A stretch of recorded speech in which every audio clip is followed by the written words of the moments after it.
Sa mga tanong na palaging sumusulpot po sa private message po ng Hello Phil-Thai Facebook page tungkol sa pangangaliwa.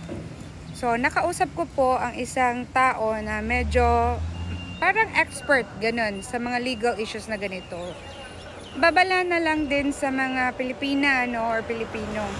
Kasi parang may mga reklamo na yung mga Taiwanese dito na may asawa ng Pilipina, yung parang third party, ayoko sabihin yung salita kasi baka ma-censor tayo dito sa TikTok, Pilipino din yung third party.